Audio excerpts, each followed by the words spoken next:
And let's see, today is Wednesday, August 28th. The next level call, talking about high ticket sales psychology, which is my favorite, actually maybe my favorite thing in the whole world to discuss, because there's so much, I think, myth and fact and fiction, as well as then you throw in money and emotions. There's so many components that go to it into high ticket sales that I love this topic. Let's see. And so for those of you joining us now, we were in the midst of talking about links to the Zoom calls. If you have been using a past link, one that you've gotten or received several months ago, perhaps, please check new emails for links, because some of the links have changed. We updated some things with Zoom to increase the functionality. And so a link that you used in the past may not still be exactly right. So you might have some trouble logging into coaching calls. Sandy. But also the ones on the site, that's the thing, they're not working. Exactly. Oh, on the next level. Membership site are not working. Site. Okay, that is a big, I will put a big note on that and message them. Update links. Yeah, in all places. And I put it just in the chat, the one that we had been, or the one that I just had saved from original. Okay, thank you for that. All right, I will get that over. That's good to see everybody. It is. Yeah, how many people usually would you say, is there a typical number on this call, ballpark? 30 something. Okay, nice, awesome. Well, I am super excited to see everybody. I am Coach Jennifer, and I've been, what did I coach? I coached EPM last year and Blue Sky this year, and since Christine departed, I've taken over, not COO functionality. I have too much other stuff going on. However, I have taken over her coaching calls and some of her other facilitator positions or jobs or tasks to be done. So super excited about that. Everybody's been fantastic. And my background, just quickly, is I've known Paul. Well, everybody here knows Paul, right? Yeah. So I've worked with Paul for about 6 or 7 years through with Callan Rush and Justin Livingston up in Canada. And that's how we came to know each other. We facilitated all of their trainings and coached remotely as well as face-to-face from the stage. So Paul basically recommended me here, and I've been here for about 1.5 years. But I love sales. I've been a chiropractor for 22 years, but more so a business person, entrepreneur, and love business. Because I feel like owning a business, the better you run a business, the more influence you can have and the more impact you can have. And that's not just lip service. That's like what I through and through love and believe. So super excited. And it's good to see all of your smiling faces. Many of you I recognize, some of you I have not met before, but probably seen you in passing somewhere at M2M or something like that. So hello and welcome. Cool. So I will basically, I'm going to mute. You can see you guys. I'm going to check the chat just for a moment. All group coaching for all the Blue Sky next level. So I'm going to make sure that the links on the membership page get updated. Good. Okay.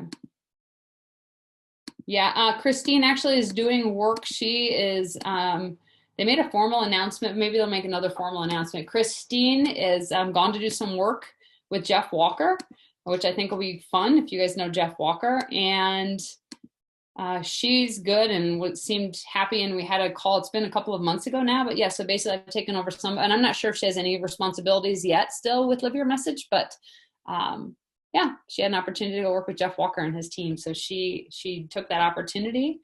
And let's see, looking at the chat one last time, and then we'll do an overview and just dig in. Let's see. Perfect. And thank you so much for that link. 100%. I will double check and make sure we get the link updated for the Zoom calls on the Next Level mentorship site. Let's see, I'm just going to click that now and save it. Perfect. Okay.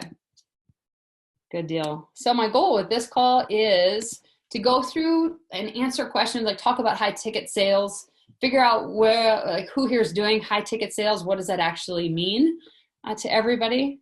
Let's see. Does anyone need help right now? Link-wise, as far as some of the people who are trying to log in? It looks like if they're able to post in the chat, they're probably here, right? Yeah, okay, fantastic. Cool.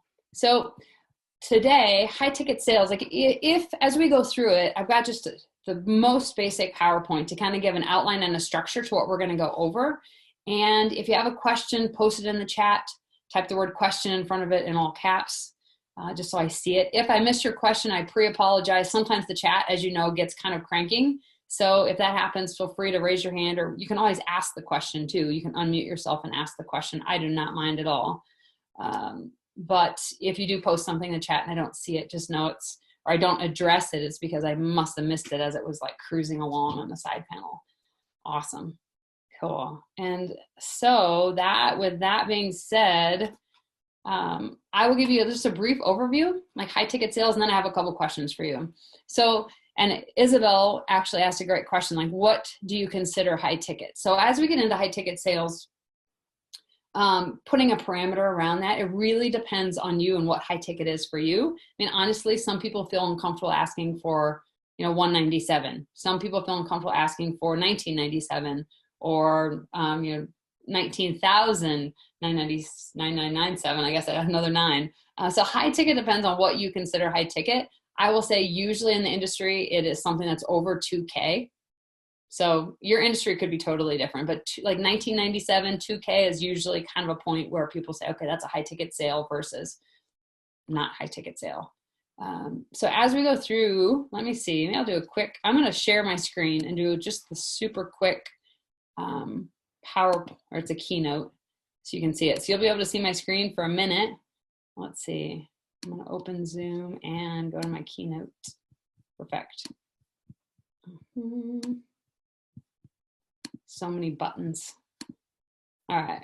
So this is the simple overview, because I really want to spend more time with you and talking to you and answering questions and going through high ticket sales rather than just looking at going through PowerPoint slides.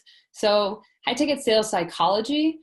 In high ticket sales, there, and generally in business, there are 2 to 3 primary ways that your business grows.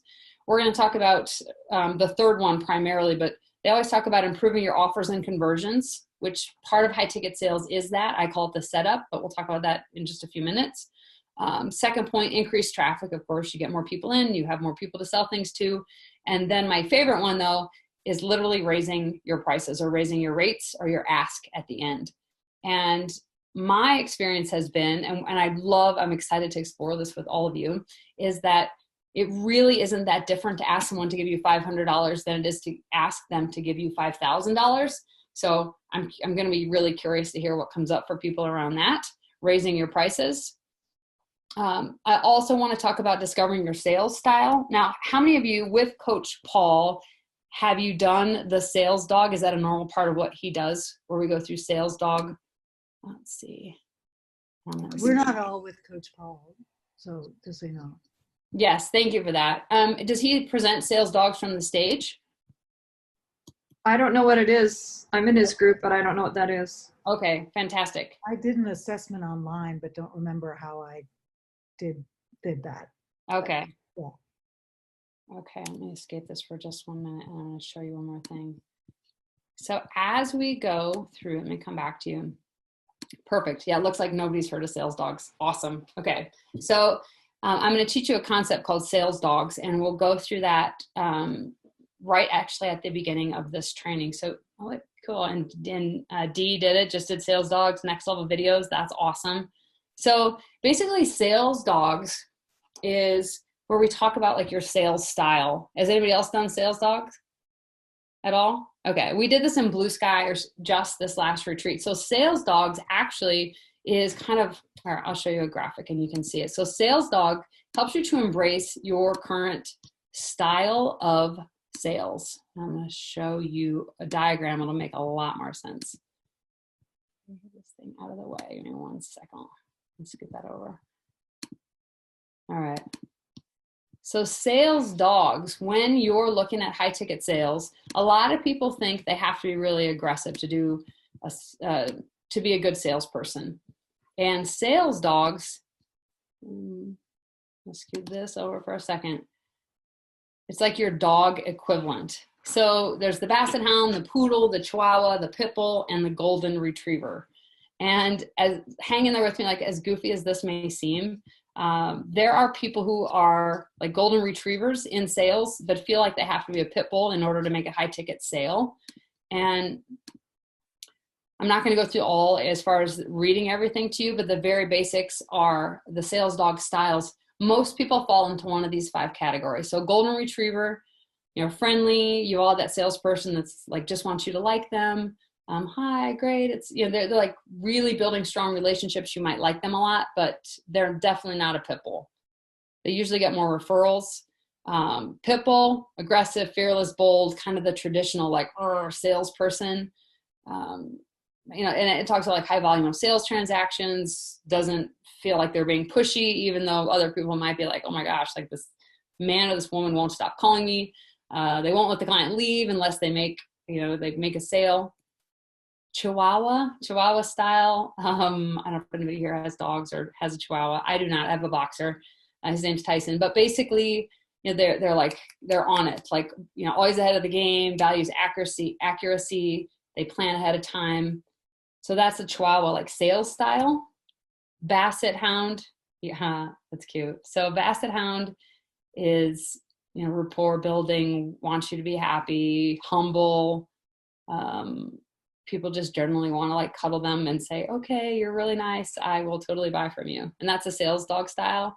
And last but not least, if you guys know Ryan Geist, the new sales guy, we've decided he's totally a poodle, lovingly.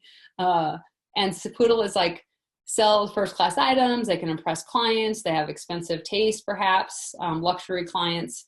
And so basically, everybody has some type of a sales dog style, and you may be a hybrid, like a mix. Let me see if I can get into the chat again and kind of check in with you. Yeah. And so, you're right. What do you guys think? I like it. I'm looking at the chat right now. Maybe you can see it, like Michael Burnoff style. Yeah. I don't even know if I should answer that question. I think we all know the answer to that, right? But yes. And Natalie Hill, like, who created Sales Dog model? Sales Dog, there's a book actually called Sales Dogs. If you Google it, it was purple. I think it's part of Robert Kiyosaki's. It looks the same. The covers look the same as a Robert Kiyosaki book as far as Rich Dad, Poor Dad. You can Google Sales Dogs. But yeah, you can totally see Ryan being a poodle. He was like poodle pitbull, he decided. But yeah. All right, cool. I'm going to go. There's a couple more slides in here I want to show you, and then I just want to talk to you and see what's coming up for you guys. I want to close that. So yeah, generally speaking, the reason I put Sales Dog in here is because whenever I talk about high ticket sales to next levelers, to Blue Sky, to other people that I coach and consult, I always run into people who are like, I just don't feel comfortable doing that. I don't feel comfortable like following up and asking for the sale and saying, make a decision, because they maybe are a poodle, maybe they're a Chihuahua, maybe they're golden retriever, Basset Hound. They're all trying to be pit bulls because we see it in movies and we think that's what I have to do in order to be good. So I need to get better at being aggressive. My experience has been that's not actually the case. And we'll talk about that in a second. That's good. And I'm going to stop share for right now and come back to you. So yeah, anybody else like, right. Ryan, totally poodle pitbull. He's not pitbull poodle, right? He's more poodle, I think, than he is pitbull. I don't know. We had really good laughs though at the retreat in the weekend. Good sales dogs. So can I like, if you guys like could write what type of sales dog, like personality do you think that you are? Let's see. Oh yeah, I can totally bring that slide back, Judy. And so this is important. Like this might seem kind of silly, honestly. Like you might be sitting there thinking, why do I care what kind of sales dog I am? Because when you go through high ticket sales, my encouragement to you is going to be for you to embrace your natural sales style rather than trying to be somebody you're not because you think it's going to sell more. I have seen Basset Hounds that when they go full blown Basset Hound, when they're like, that's what I am. I'm not fast. I'm not that. When they embrace it, all of a sudden their sales like go through the roof because they're being congruent, they're being authentic, and somebody's given them permission not to be a pit bull. Nice. Thanks, Judy. Cat person. I like it. Yeah. Basset poodle. Let's see. Oh, and did you search? And I don't have a quiz link, but maybe I can find one for you. I don't know if I can find it in the call. Can you show the descriptions again real quick, please? Yeah, I totally can do that. Absolutely. Let me see. Oh, no, not that. Not that. Hang on a second. I'll go back. Well, here's the stats page. I'll leave this here for a second too if you want to take a screenshot of it. This is from like a sales company. I did not make this slide, just so you know. But it works. We talk about nurturing and following up. So it's part of Sales Dog. If you want to take a screenshot, and I'll go back to the descriptions too.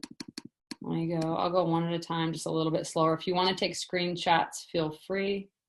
Try to get that out of the way. Yeah, golden retriever. I mean, think of like the personality, right? If you've had a dog, I mean, if you're a cat person, I don't really know that there are sales cat personalities. They'll probably like just buy my stuff or don't. I don't care. So golden retriever, right?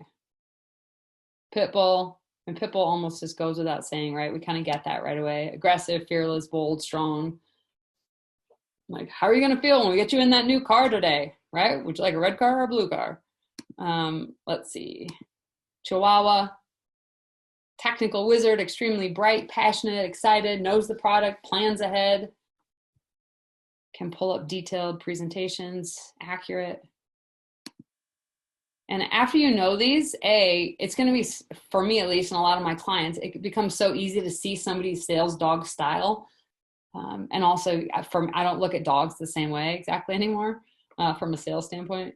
Let's see. So characteristics: charming, loyal, trustworthy. Just think of a basset hound, right? Like, everybody loves them. They love everybody. And sometimes you want to just do business with them and invest with them because you know they're going to take good care of you. And then the poodle. And I'm just going to like superimpose a photo of Ryan right there. Yeah. That's it. We're all a mix of something. But usually there's one that's pretty predominant. Nice. Yeah, you got it. If you need me to pull anything else up, yeah, feel free. Unmute yourself, raise your hand. This is totally interactive, whatever you need. So yeah, and thank you for that link too. Sales Dog. So the beauty of that concept is when we're looking at high ticket sales, the goal is that you are truly embracing your sales style. And if you notice yourself getting out of your own sales style where you're trying to be a pit bull, you're trying to be a poodle when you're not a poodle, got it? Yeah. Then you can have this moment where you're like, oh, you know what? Let me just get back to me, being authentic, making a connection, and making the sale. Okay. Cool. So right now, what I'm curious about is like sales styles. Anybody have an occasion where they know they tried to be some other sales style, like another sales dog than what you actually are? Yes? Yeah. I want to call you just Money Coach Catherine. I was just going to call you Money. I shared this story a few months ago on one of these calls, but the first time I ever tried to do sales, I was doing sales for this sign company. And I went in and I was so bad that these poor business owners whose time I'd taken, they were like, can I give you some tips on how to sell? Nice. I went in to sell them and they're like, can I please teach you how to sell? Because it was so uncomfortable. And I'd go back in my car and I'd cry. It was so bad. So that wasn't my style. I'm not a pit bull. Yeah. That's kind of that. I totally get it. Like, has anyone else ever been there? Like you're in a sales talk and you're like, oh my gosh, I can't just wait for this part to be over. At some part, I think at some part in all of our sales lives, we've been in that situation. Yeah. Yeah. That's kind of, we get some free sales training. Maybe did they ever buy anything from you? I'm just curious. Yes, I sold one sign, and the way we were paid is the deposit that the company paid was our commission. Okay. I made one sale and then I quit. I was like, I'm out. I'm not doing this. How long ago was it? I'm just curious. Oh gosh, this was probably 20 years ago. It was a fear. I was afraid of selling, but I'm like, I'm going to conquer my fear and I'm going to go to companies and sell, just cold call. And oh God, it was awful. But that's not my style. Right. I like relationships and, connecting with somebody. Right. Yeah. And what sales dog style did you put down for yourself, Catherine? I don't know exactly. I'm something between a Chihuahua and a Golden and a Basset, Okay. somewhere in there. Gotcha. Yeah. And then likewise, one last question. I'm wondering, have you now had the experience of being like Chihuahua, Golden, Basset, like some form of that, and having it be more comfortable? Yeah. Yeah. Yeah. I mean, because we know, like, once I'm able to sit down and talk with someone or have a call, like, we kind of know if we gel or mesh. And I like getting to know, like, I really like that congruence and alignment working with somebody because it's just going to work better for both of us. Mm-hmm. Yeah. Right. I would rather take alignment over a sale. Right. Yeah, absolutely. And I said that yesterday, and we had a get the client call for Blue Sky that a couple of you were on. And one of my number one rules is never do business with people that you truly you just don't like. Like, you don't feel like you want to be part of their tribe or their zone. So you're right. That's true. If you're a hardcore pit bull, but you're really a Basset Hound Retriever. Yeah. Yeah. Yeah. Cool. Thank you for that. I appreciate it. Anybody else ever have a time where you're either way out of your context and you realize, oh my gosh, I'm being like such a pit bull right now, or I'm being such a Basset Hound and that's not my nature, and where it might have been really uncomfortable, or Hi, Jennifer. hey I'm there. Denise. Hi, I was I'm going to say that when I've sold other people's products, I sold when I worked at a children's clothing store, I was the top salesperson for their credit cards in the district, and I was a Basset Hound for that. But for my own business, I can't be that way. I have to be more the Golden Retriever. I am more of the Golden Retriever. I found that I'm just expressing that interest to you because I'm finding that with other people's products, I could be different than with my own. I love that. Yeah. And why do you think that is? I have some thoughts, but. Well, it was somebody else's product, so so yeah, it was a small commission on it, but it wasn't. I don't know. I just didn't have. I was actually experimenting at the time to see what type of a salesperson I was, and so I found that when I was the Basset Hound, I did much better, and people resonated with me, and I sold credit cards. Nice. Nice. That's awesome. Basset Hound selling credit cards. I feel like it's a poster or something. Yeah. But I can't do that now with my own business. It doesn't work. It doesn't work well. I don't feel comfortable. Right. So you just feel like more of a Golden Retriever, like the cheerleader a little bit, the rapport builder. Yes. Yeah. Yes. The building the relationship, because my business is basically all referrals. So. Right. Right. But yeah. There was no referral work in Basset Hound work. Basset Hound's credit card work. You want a credit card or you don't want a credit card? Right. Exactly. All right. Nice. Oh, thank you for that. You're welcome. Totally true. And there's a chance, like, if you work with a team, that somebody or the different players or people on your team have a different sales style that will do that work for you or kind of take that place. You can imagine if you had an entire team of Basset Hounds or an entire team of poodles, for example, that it changes the dynamics of the company completely. So how many of you are like solopreneurs? Raise your hands. Yeah? Yeah. Right. Cool. And then how many of you have like 2 or more people that work with you on a team? I was curious. Okay. Kind of, yeah. Yeah. VAs, right. Okay. Nice. Yeah, so absolutely. And as you go out, I mean, again, the reason I bring sales dogs up is that so many people get hung up on they have to be a certain way, or they may blame the fact, they may say, my sales aren't as high as I want them to be. My ticket isn't as high, or my conversions aren't as high. And it's because I need to be more aggressive.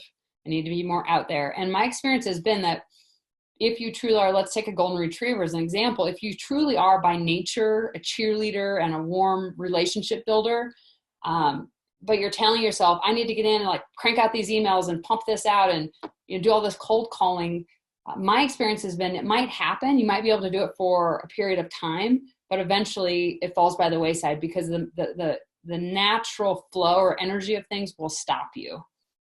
So embracing your sales dog style, as we talk about high ticket sales, I believe is essential, like a foundational piece to really making progress in high ticket sales.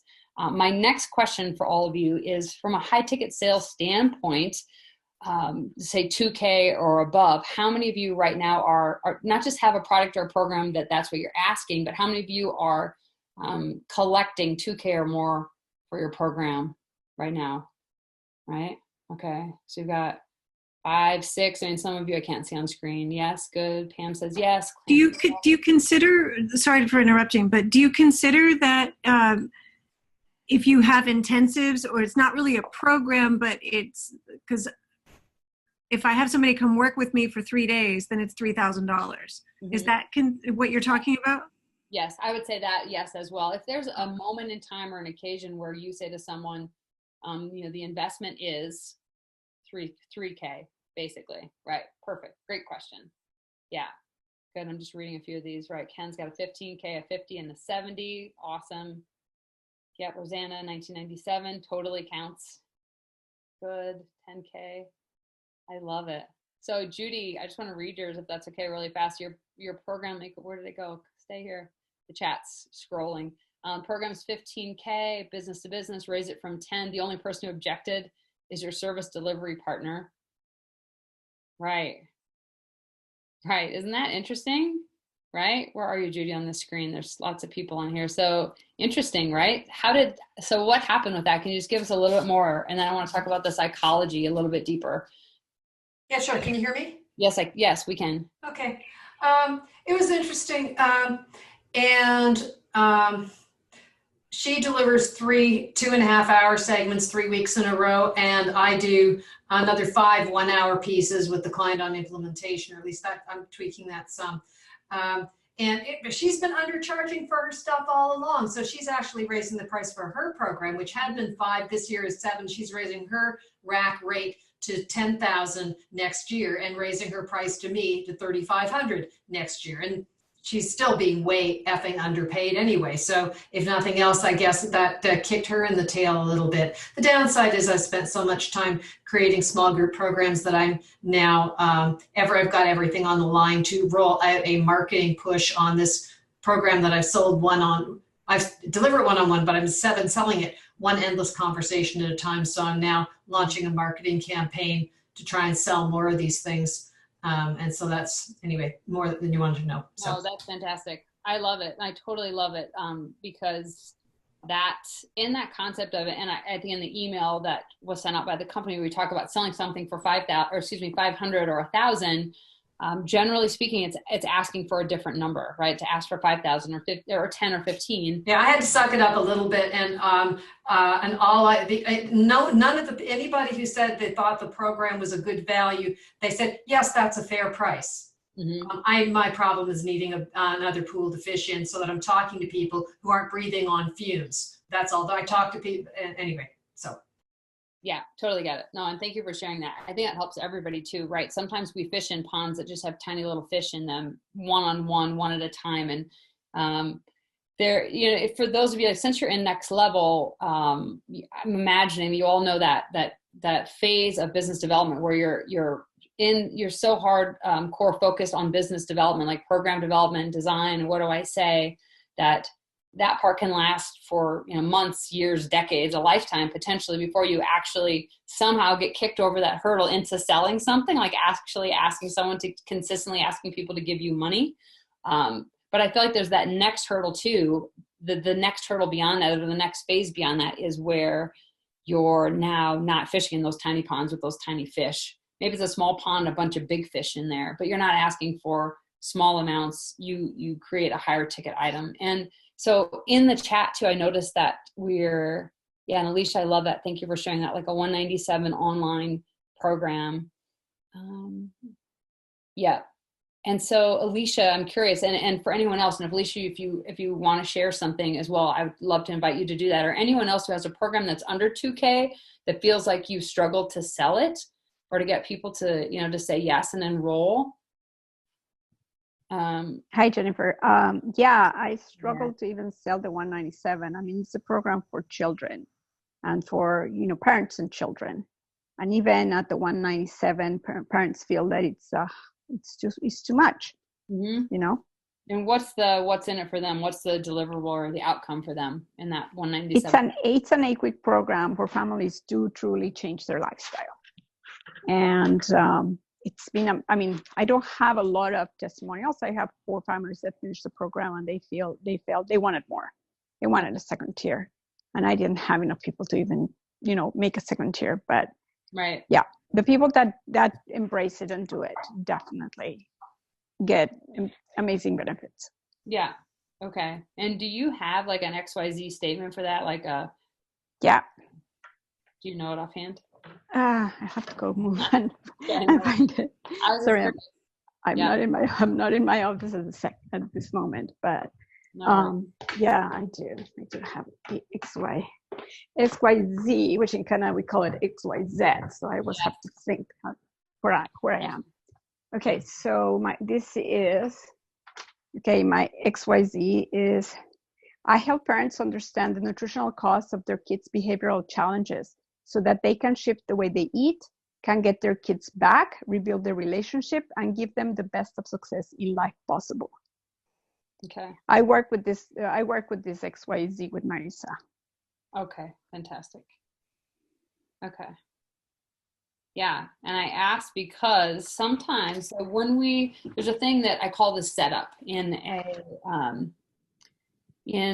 high ticket program, like, well, in any program really, but for high ticket sales and talking about the psychology of it, high ticket sales get a lot easier when say, as you guys know this, you'll know this, like when the pain is greater and when the XYZ statement, as well as your marketing, really speaks clearly to a big pain and a problem that people want solved right away. So if you're finding that your high ticket sales are struggling, or any sales for that matter, but definitely high ticket sales, if you want, like Alicia, do you have a program or a product or something that you sell for more than 197 right now? Or no? No. Okay, just curious. Well, I have clients, but they pay as they go. Okay. I don't sell a package. They pay as they go. Okay, like per visit or per session or something. Mm-hmm. Yeah, per visit. Yeah. Yeah. So making, like, for anyone who has struggled at all from getting people to say yes to high ticket sales, first place to look is what I call the challenge, which, if you've heard of the challenge, it's basically when people get to this point where they emotionally, where they understand that if they don't say yes to your thing, your offer, and to you, we'll take Alicia as an example. Like if they don't see or have an obvious pain around their child's nutrition, I'm not sure what you meant by getting kids back. Do you mean like a relationship with them, or? Yeah. So like focusing on an extreme pain that they really a problem that they want to have solved right away, and being able to communicate that so that it's almost like a punch in the gut, right? And you can't, as you all know, or if not, I'll remind you as well, you can't put someone in a pain that they don't already feel. You can only remind them of a pain that they're in, right? You can highlight it and help them discover it further, but you can't, like if I don't know, if I don't have a bird, I don't have, like if you said, I'm trying to think of an analogy. Like if you tried to put me in pain around like a pet or an animal or something, but I didn't have a pet or an animal, you can't do it. Same thing goes, like if the parents aren't worried about the relationship with their kids or what their kids are eating, they think, oh, all kids eat junk food, that's just what kids do. Part of your marketing's job is to get them to really connect with that emotional pain that they're in, and then they're going to naturally lean in and look towards a solution. Does that make sense? Mm-hmm. Okay. So high ticket sales, from a psychology standpoint, let me ask you this. If you don't, do you mind, Alicia, if I ask you just a couple more questions? Yeah, sure. Thank you. When you're having enrollment conversations with your specific audience or your ideal client and your niche, 0 to 10, let's say, how emotional do they get? Or is it more intellectual? What's your opinion about that? It's way more intellectual than emotional. Okay. Yeah, they don't see the connection, between how even their behavior, how the kids are acting in school, with what they're eating or their whole lifestyle, how they're sleeping, how they're pooping, all that. They don't see that. It's more intellectual. It's like, no, my kid is healthy. Okay. Perfect. Right. So that, like, from a high ticket sales standpoint, if you can really drill down, and any people on the call as well, if you can drill down the emotional points of that, and I always talk about painting a range of pain. Like it could be as little as like your child may struggle in math to all the way, like, that may be a more simple pain, to something that's bigger as far as the range of pain. Maybe means that your child will be picked on or bullied, or they have, social issues, things that would really be much more painful or motivating to a parent. You kind of paint this range of pain as you write like a bullet point list of all of the pain points that your program solves. Mm-hmm. And that way you have more emotional things to pull from in your marketing and when you're having enrollment conversations. Because literally, if you get to the end of an enrollment conversation and people, if you're constantly or very consistently getting people who say, oh, I need to think about it, or, oh, that's interesting, thanks.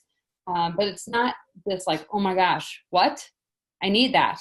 Yeah, that totally solves my problem. If you're not getting that response where they're literally saying, wow, this sounds like exactly what I've been looking for. How much is it? How do I get it? If that's not happening, then you need to shift back and really get in touch with the emotions around what it is that you're selling. Okay. As you know, cliche, people, buy an emotion, justify with logic.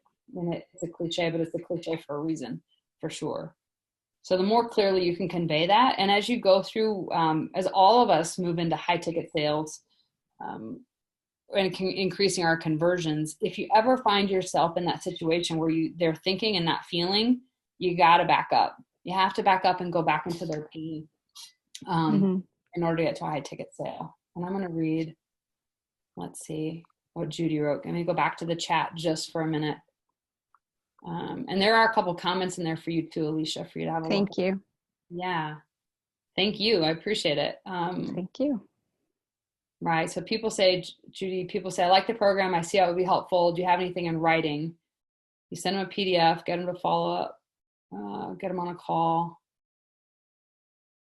Come on back here. And so otherwise you're talking to someone who doesn't have a 15K decision authority. And Judy, are you mostly talking to one-on-one or to corporations or to like business entities? I said B2B, it's business to business. So the businesses have upward of $1 million in revenue, but it's not, I'm not always talking to the person. The person who's got the pain isn't the one who has the pocketbook to say yes. They take the PDF, or sometimes it's a business owner, but it's a smaller business. They have to talk to the other parties, and they come back and say, I'm sorry, we can't do this right now. And so, sometimes they'll cancel the follow-up call, so they're not even willing to have a follow-up conversation with me, because I will send you this thing, the one thing I ask, 15 minutes, I need your feedback. And they agree, and then they break their agreement. And that may mean I don't want them as a client. Sure. And I feel bad about getting into a conversation with them about objections. Matthew says, hey, they're giving you an objection, that's an opportunity to engage as opposed to disappearing entirely.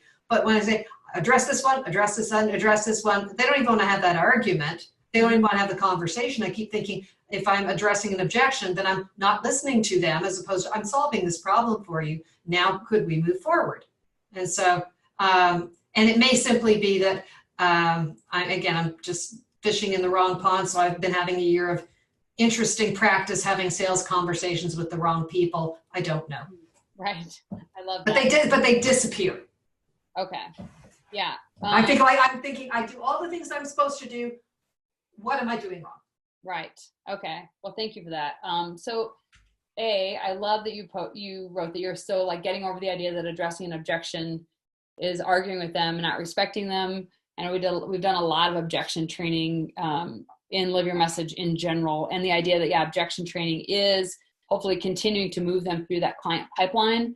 But backing that up to like making sure you're speaking to the right person, especially for a 15K decision, have you gotten better at figuring out whether or not they're a decision maker before you enter into this process? Or I'm just in this conversation, I'm just realizing that I have no business spending half an hour or 45 minutes with somebody who's not a decision maker. And I can't talk to you. I'm only going to have a conversation with the one who has the decision-making authority. I'm sorry, please walk off and die. Right, that's one quick way. Because I'm done. Yeah. I'm sorry, I'm really, really frustrated with the number of my hours that I spend talking to people who they're lower level salesperson. They don't have the ability to go and sell it upward anyway. Sure. Yeah, keep in mind though, in some corporations as well, if for those of you who work with companies, whether they're small companies or big, that sometimes it's just part of the dance. You have to get like courteous. I've been doing the tango for years. Anyway, Yeah. let me stop using up all the oxygen. That's right. Don't do the 15-minute, the full on tank, right? Yeah, not the tango. Do like a short little foxtrot or something and get it done, right? So that you can get to the next level, build rapport, build a relationship, and then work to get to the next level. Yeah. We'll keep at it. Yeah, I'll be curious. Like, feel free if you do Facebook posting in the group. I'd love to hear more about what you come up with as far as like how to get past that, or to quickly get through. That may just benefit you just as much. Quickly get through, build that relationship. Fantastic. And they'll make a great recommendation to you to the next level person that maybe has the authority, depending on the company. And I see Monet, she still there? Yes. You had your hand raised? I did. Yes, I did have my hand raised. You were asking about people having a hard time selling, and I'm trying not to sound like a broken record. I offer classes for people who want to do celebrity hairstyling.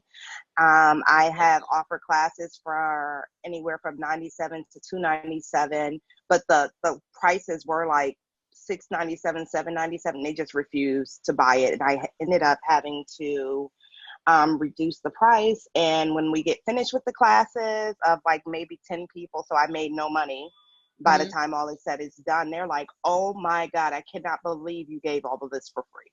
Right. So some of the pain points that I've identified are they don't believe that I'll teach them what I say I'm going to teach them. They don't believe they can actually do it. They think it's way too hard. But it seems that I'm also dealing like at the top of that pyramid where it's more of an esteem, not a need. Mm-hmm. And I'm just having a really difficult time breaking through that. I've also decided that I seem to be pretty good at public speaking, so maybe I could go that route. I have been in a state of confusion for about 2 months. It would be, I'm at a point where I'm like spinning in circles. I don't know. Okay. So can you give me just the basics, like your program right now, is it 197, 97? What is it right now? So the last one was supposed to be $497 for the online aspect and $1597 for the in-person. I could not get one person to sign up for the in-person, so I canceled that. It was my third online class, and the next part was supposed to be this in-person, because another objection I kept hearing was, oh, I really want to learn from you, but I learn better in person. Nobody paid the money in person. Okay. And for the $1597, I'm curious, was it a one-time investment? Did you do like 3 or 4 payments of $497? Were there finance options as well? Those options were given. I literally had one person do the down payment of $297, and I ended up having to refund it. Okay. And what's the pain or problem? What's the thing that it sounds like fun to me, what you just said, but like, what does your client want what problem do you solve? So what they claim to want is basically my career, and they don't realize you can't be someone else. Mm-hmm. And what I see is they don't want to do the work. I'm clear that I'm in confusion right now, so I'm trying to work through it. They want to work with celebrities. They want the opportunities. They want to see their work published. They want to be a go-to source for magazines. And they have been taught that this is devastatingly hard. So I found a way to make it easier. And I felt like a pain point that I could address was that most people don't know how to do all textures of hairs. So I would start in there because that's a pain point that they recognize, and expand for how this makes you great and how this makes you stand out. And people love to hear me talk. They don't want to give me money. Right. Okay. Well, I think lots of people should want to give you money. I don't know what everyone else thinks. You want to put stuff in the chat? Like, I don't even do hair, and part of me is like, I kind of want to learn how to do stuff. That sounds cool. It can be very cool. And, like another pain point would be that it doesn't exist to have people to go to who have laid out how to get to where they want to be. So I'm one of the very few who's a working artist that laid it out. But people are very used to getting tiny crumbs of an answer that you can't do much with, but they're free. So they feel like they gain. Right. Yeah. And I'm feeling like, so then secondarily, so let's say that I'm like a regular, if I get the languaging wrong in the industry, forgive me, because I'm not in the industry. Don't worry. A regular stylist. I don't know if that's even the right word, right? I'm doing hair, I'm doing makeup, I'm doing something in the industry. And so what is my life is probably a little bit, I'm frustrated. I'm not making a lot of money. It's like one person, I'm constantly having to search for new clients. Maybe I'm working like late at night because people want to come after work, or they want to come on I don't know what the lifestyle is like, but then that's like the suck, right? Like that sucked. I don't want that. I'm tired. I'm broke. I'm sick of it. And then there's like, what's the future vision? Like, I'm cool. Celebrities know me. They call me. They love me. I'm getting cool. Go to great parties, and I'm making fantastic money. Probably working less. Well, the truth is, it's all a lie. You'll be working just as hard, if not harder, with celebrities, but you have to do it for the esteem. Like, it's not popular to admit, I love the esteem of seeing my name in magazines. There aren't Black women at the top of the game I love it. Doing a whole lot. So that's another esteem issue for me. It's another truth issue. But if you were in a salon, you would go into it with the lie that you'll get to pick your schedule. You'll go into it with the lie that you'll work less. This is more for people who feel like they are at the top. Are you really, the big fish if your pond is non-existent? This is like top level competition. Like, why would you go to the Olympics for track? There's no career after that. You gotta, and I never said that before, but you gotta really want it. You gotta really show that you are top notch and the best and want to compete.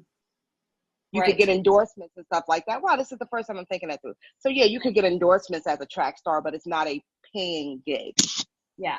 Yeah. I mean, I feel like pain point wise, there are some other pain points that maybe you could go deeper. And there's this technique that I use sometimes. It's called peeling the onion, where I will ask, like, say you say something like, okay, a pain point is, they can take all the, like, you can like Google how to do hair or makeup, right? And watch little YouTube videos. Maybe they think they get better from that.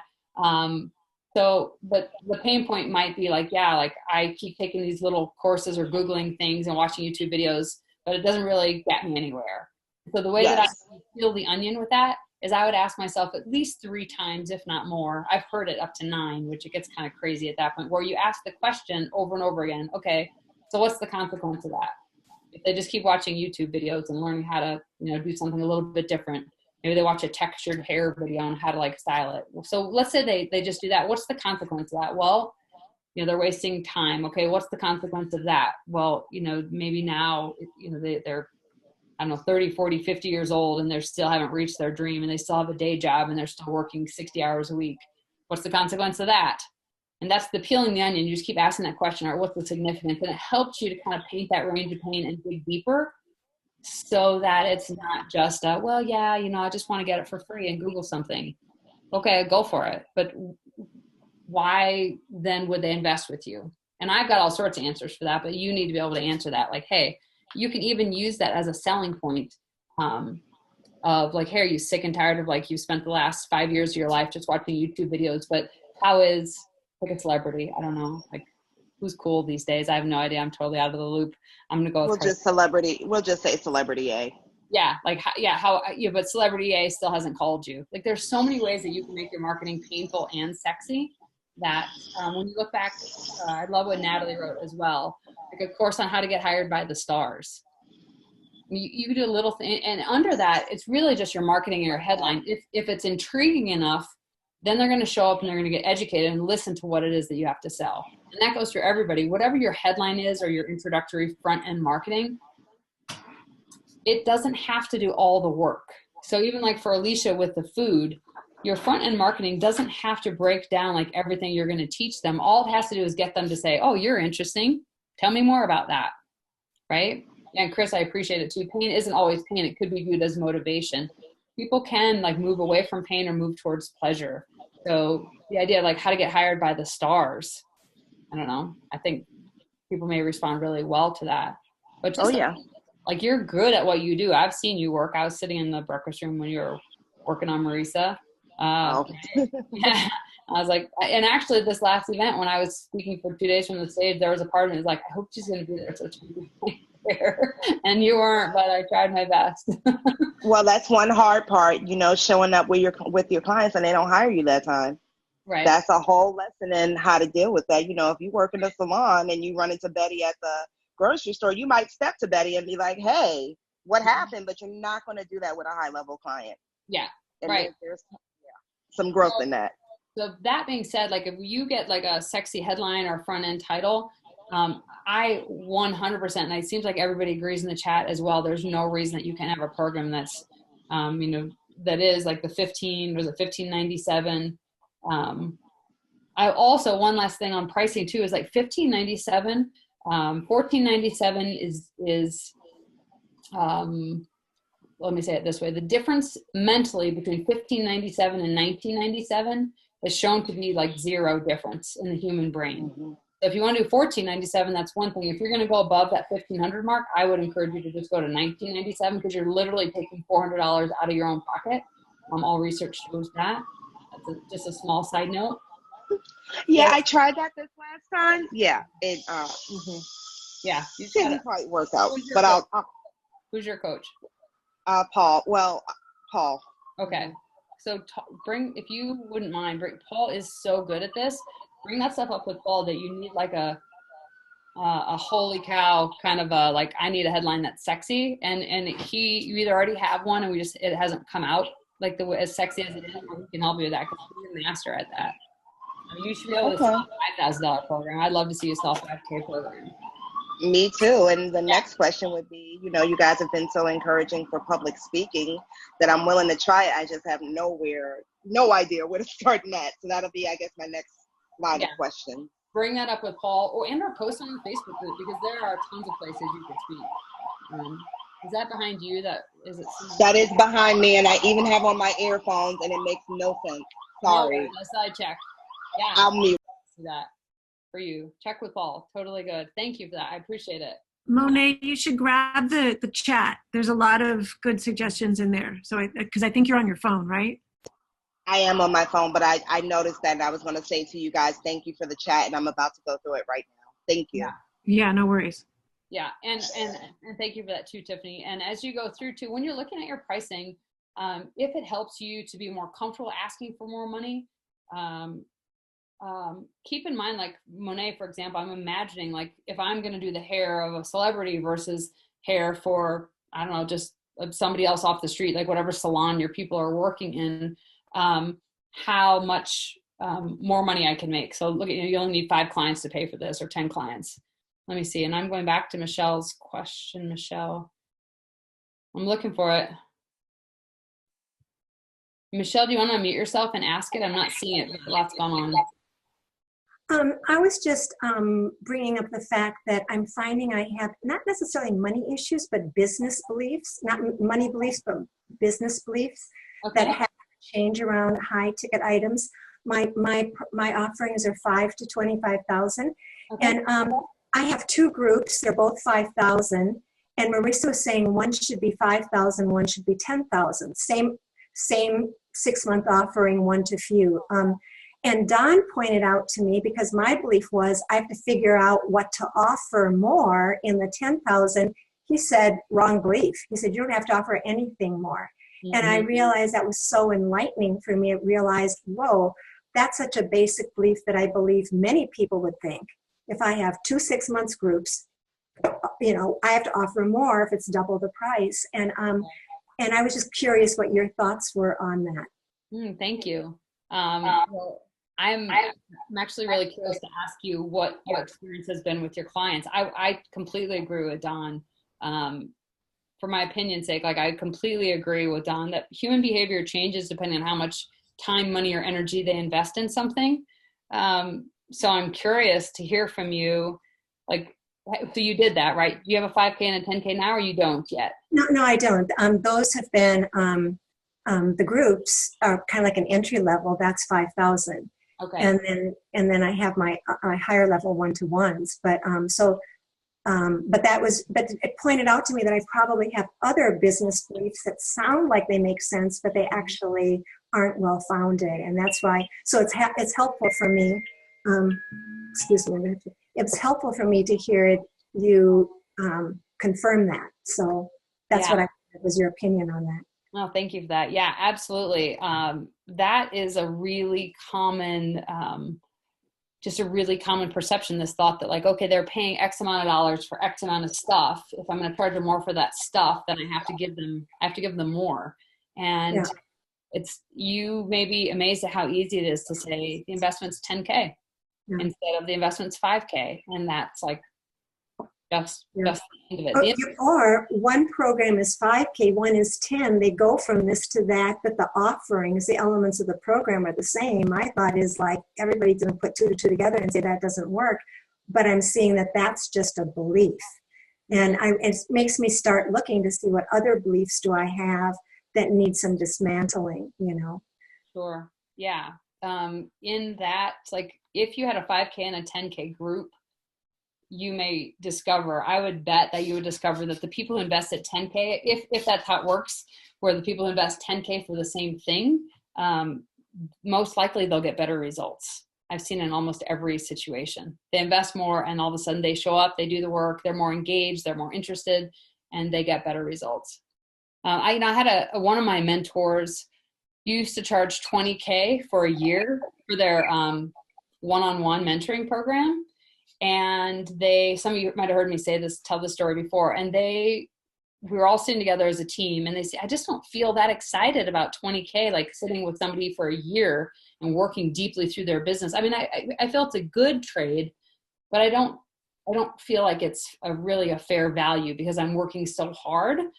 So somebody said, so what would you like it to be? Like, what's an exciting number for you? And she's like, I don't know. Like, well, shoot high. What would it be? Like, just throw it out. If you could have it, what would it be? And she said, 50K. And they're like, okay, then congratulations. That's your new price. 50K. That's the investment. And she like just about freaked out. She's like, I can't, like, nobody's going to pay me 50K in a year to work with them one-on-one. I'm like, all right, well, maybe they will, maybe they won't, we'll see. You should make the offer. So the next time that she did this offer, and she did it from stage, we're all sitting there and we know the part where she says the investment to work with me one-on-one is, and then she would always say $20,000. And we're sitting in the back as her team thinking, is she going to say 20? Is she going to say 50? Is she going to say 30? Like, what's going to happen? We're holding our breath and we see her write the word down and she turns around and says to the audience, the investment to work with me one-on-one is $50,000. And she just paused and like looked at them. She didn't stutter or stare at her hands or twitch, or she just said it. And there's a bit more that she said in the offer, of course, but then at the end, she's like, and for those of you who are interested in having a discussion about one-on-one coaching or private coaching, I'm happy to have a conversation with you in the back of the room. And she had 3 people get up and go to the back of the room and want to talk to her about one-on-one coaching. And I don't know how many signed up or what happened after that, but you can imagine if you're thinking about investing $50,000 in a year for coaching and you get up and walk to the back and approach that woman, you're pretty serious about it, right?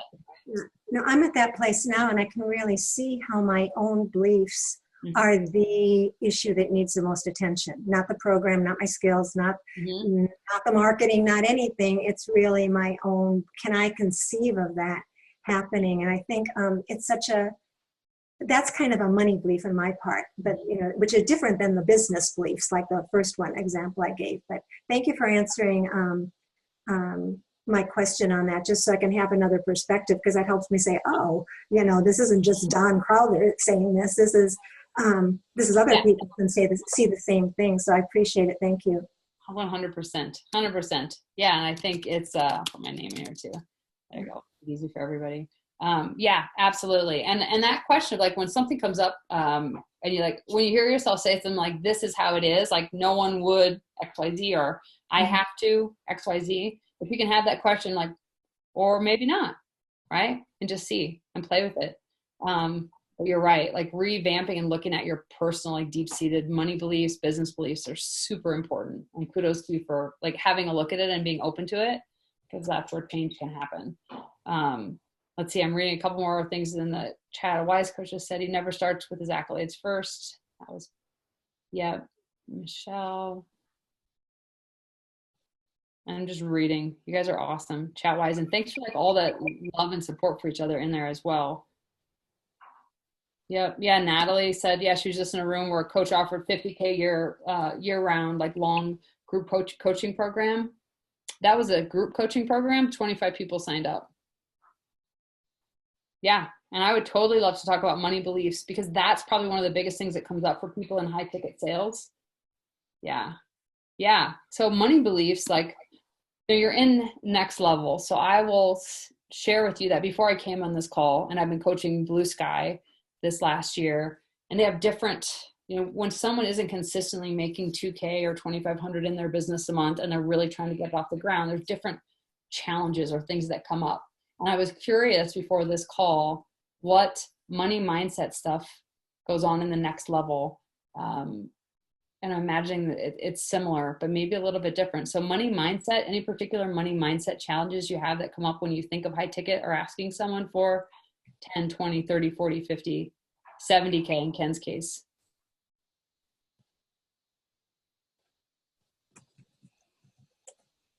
And you can unmute and just ask if you want. Like, have you noticed a money mindset thing like holding you up, whether it's in an enrollment conversation, making a proposal? Yeah, I have. Okay. Oh, Pamela, did you want to talk? I do have one too, but you can go ahead first if you want. Okay, I'll just be quick.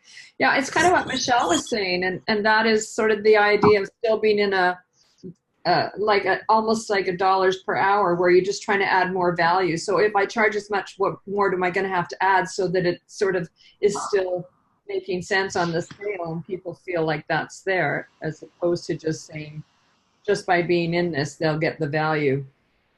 Like, what's the switch? What is that switch? Like, in that belief that you feel like you need to like give them more stuff in order to ask them for more money? Yeah, it's like Michelle was saying, like, okay, what do I have to add to this to make it worth 10,000 in their minds, Right. Yeah. And I'm curious, like, have you had, let's say when you first started your business, were your prices lower then or no? Were they different? Yes. And then I'm curious, is there a time when you raised your prices, but maybe not proportionate to the amount of stuff or time you gave them? Right. So the next jump oftentimes is, well, usually it's spurred on by people getting burnt out and realizing they're still trading dollars for hours, but perhaps just bigger dollars for the hours, rather than getting a job and maybe you get $20, $50, $100 an hour. And people realize, okay, I'm still in the same thing, just a little bit bigger dollar amount. And they get frustrated with all the solopreneurism of like following up and marketing and fulfillment and business development. And they realize, like, I can't keep doing this. So I often, many of my clients, like, I have to charge more money. I have to have a high ticket item because I'm really just treading water or continuing to end up in the same space after so long. So for you, like, is there something that you offer right now that, let's say I'm going to go big and say you doubled your prices? A, it would probably scare you, but B, like, if there was something you're going to double prices on and not change it at all, do you have anything that comes to mind? Not that you have to make a commitment to doing it. I'm just curious. Well, I've just done that. Mm-hmm. Paul got me. So well, I was making that shift anyhow, and so Paul helped me develop my programs, and I did raise my prices, which feels pretty good. And people are saying yes, so that's cool. That's awesome. Still, there's that thing in my mind, and to do that, what do I have to put in there so that it kind of balances and is equal? And I, what you were saying to Michelle, and what Michelle, wherever you are, what you were saying, that was really interesting to me, because it wasn't really about adding anything else. It was asking the client in a way. I'm asking you for a bigger commitment as a client, right? So that you can get more out of it. 100%. And yeah, Michelle did just have to go. Let's see. Yeah, absolutely. When people go through and they invest more money, generally speaking, they'll behave better. So mindset wise, sometimes rather than thinking, and there's a point in the email that the company set out, there's one thing that messes people up more than anything is that it's natural in human nature to kind of focus on, am I providing enough value? Because we're all good people, right? We're all heart-based. We want to deliver and make sure that people are going to get what they pay for, basically, and more, even and then some, right? However, the problem with that is two things. Number one, we're only in charge of our 50%, right? So it hurts me to say, but no matter how much money you charge people, I mean, maybe there's $1 million, I don't know, 2 million, pick your number. People will only do so much of something, right? Like what percentage of people have been in a program, they pay for it and they never show up. They don't show up to these calls. They don't do anything, no matter how much they paid, whether it's $500 or 50,000. Now, more people will show up at 50K than will at 500, right? So you have a better chance of making an impact. But you can't control what people do. So there's this part of letting go as a coach or consultant or service provider that says, I'm going to do everything I can, but you have to do 100% of your 50%. I can't guarantee the outcome because I don't know if you're going to show up and do it. And that sucks. I think that stinks. I don't like that about the coaching industry, about human beings in general, because then we can walk away feeling bad. But the second thing, other than not being responsible for them, is just knowing in your heart that you're going to show up and you're going to deliver, and being able to let go of that outcome that you're going to feel bad if they don't get the results is so huge. And focusing on them as well. Last but not least, the number one thing that I see people do is we get so caught up in like thinking about, oh my gosh, I hope I do a good job and I hope they like it and I hope all these things happen, that we forget to just hold them accountable and say, hey, you know what? Like, here's this awesome stuff I gave you, and I'll support you and love you and whatever your MO is. You know, if you're just corporate, like, we'll get this done and I'll give you all the stuff, but focusing on them and on the outcome in some ways is very valuable. In other ways, it can be really detrimental. Does that make sense? Like getting caught up in it? Yeah, I also think that it's worth asking them what it's worth to them to have this change, right? Because once we know that it's worth so much, because I know I'm a good coach and I can deliver the value. What somebody else said to me once too, like, Sandy, if you only charge that much versus, let's say you were charging 2,000 and versus 5,000 or 10,000, let's say there's 3 coaches and you're asking 1,000 and they're asking 5 and they're asking 10. Which one do you think is better at what they do? Right. And I was like, oh, right. Yeah. And that's like, you had an answer like right away? You're like, duh, the 10, right? Right away. Yeah, I'm pretty sure the one that's charging more is better at what she does or he does, right? No, but that's an assumption though, from a trigger assumption. It might not be true. You're right, Tiffany, right? But if you doesn't make it true. Yeah, it doesn't make it true, but from a human filter, right? We all have to filter the information that comes through to us.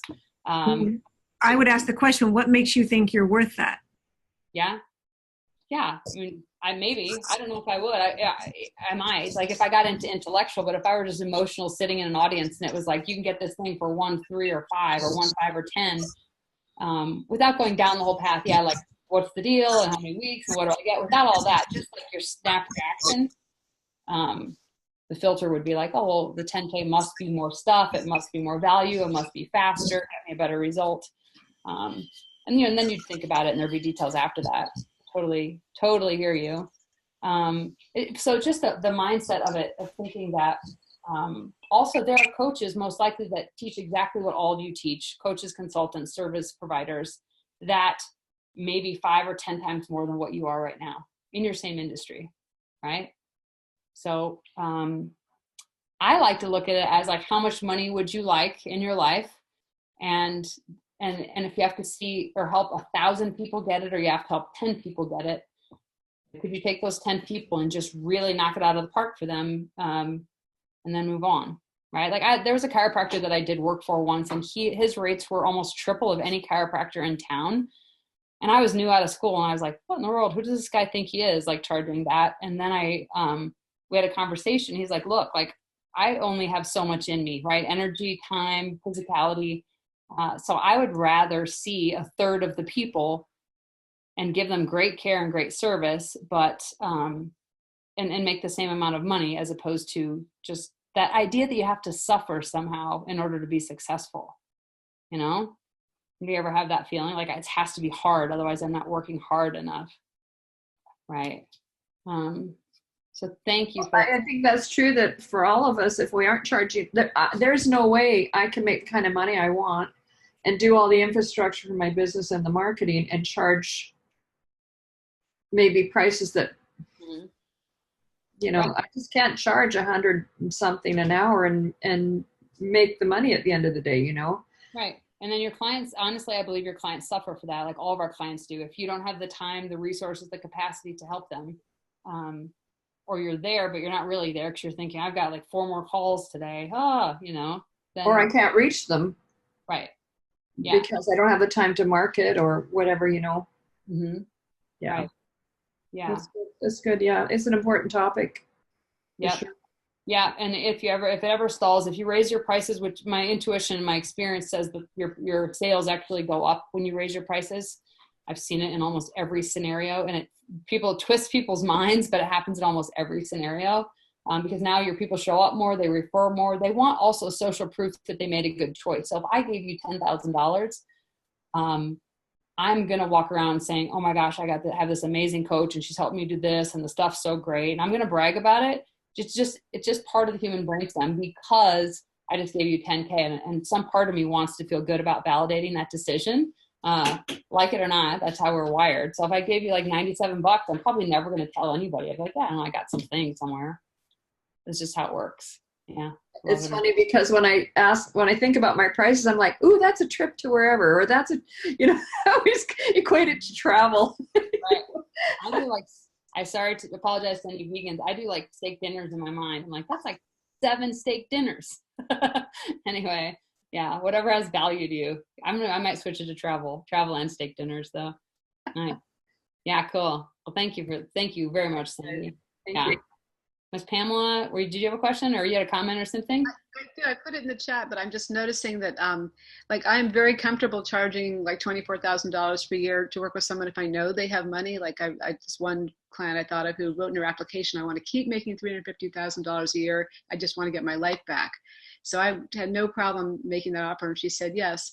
But I definitely wouldn't even think of making that to somebody who I thought didn't have money. And I know I don't know. I mean, I know it's a limiting belief, but I want to, yeah. And I know like it's not up to me to prejudge if they can step up, et cetera, et cetera. I could tell someone else that, but still, it feels pretty real.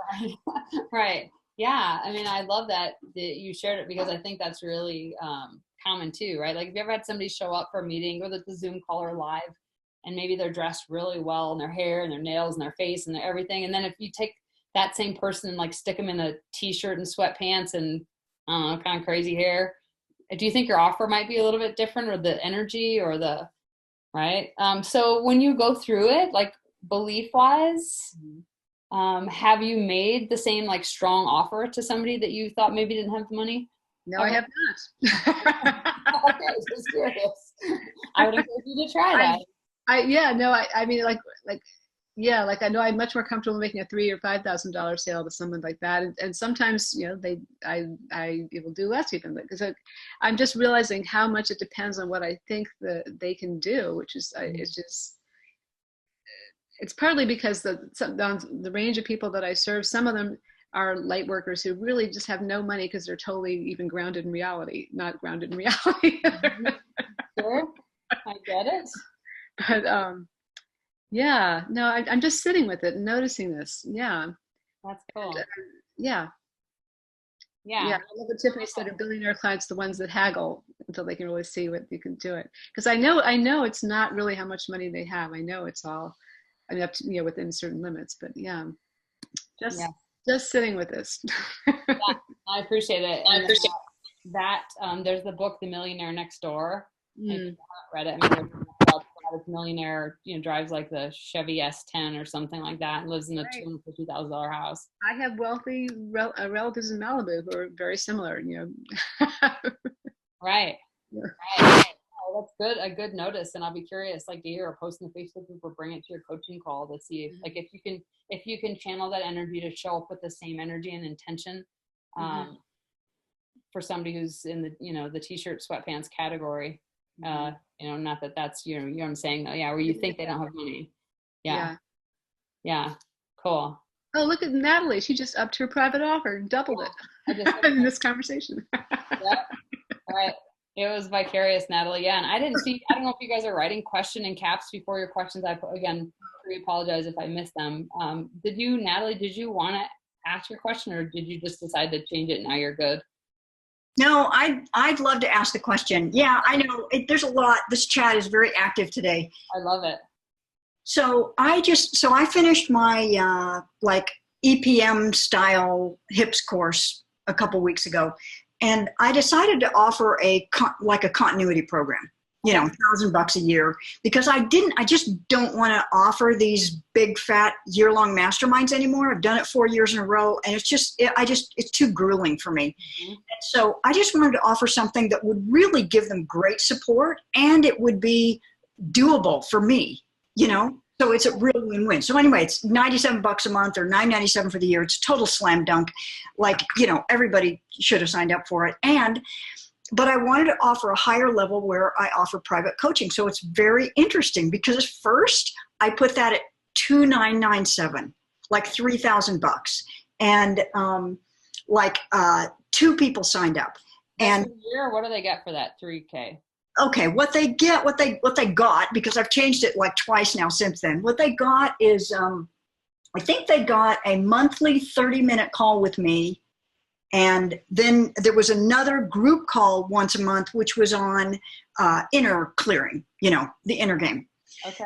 But then because when only 2 people signed up for it, I said, okay. And then one of them backed out. I said, okay, forget it. I'm not going to do a group coaching call for one person. Now suddenly I'm working for less per hour than I want to make. And so I decided, okay, I'm raising it to 5,000.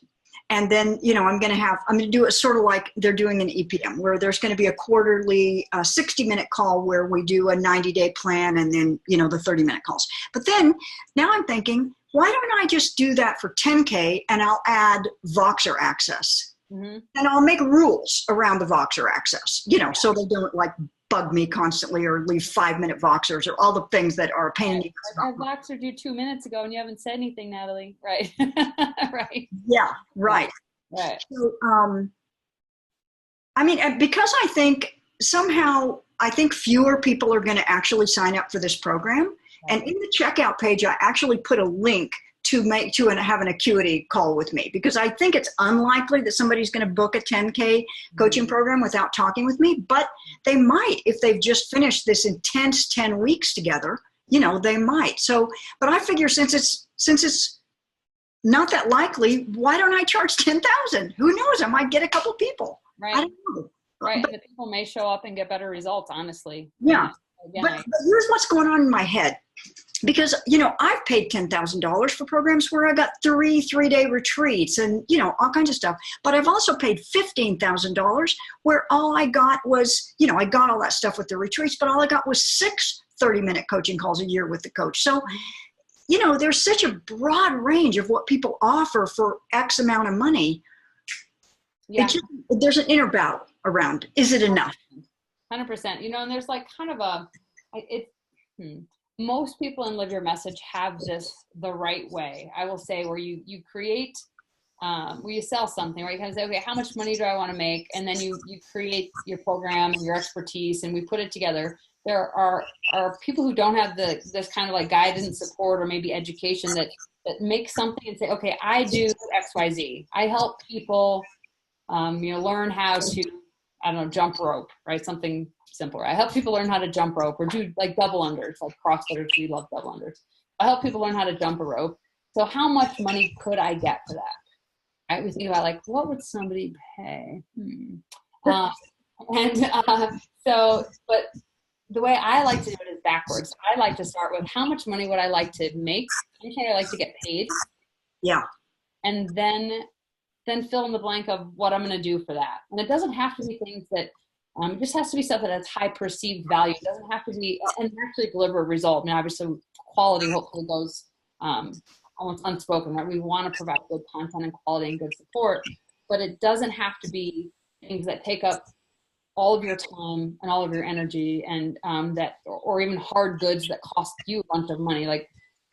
Filling in the blank on, let's say I want to get $10,000. There are a lot of ways to provide $10,000 of value, or 15 or 20 or 30 or 70.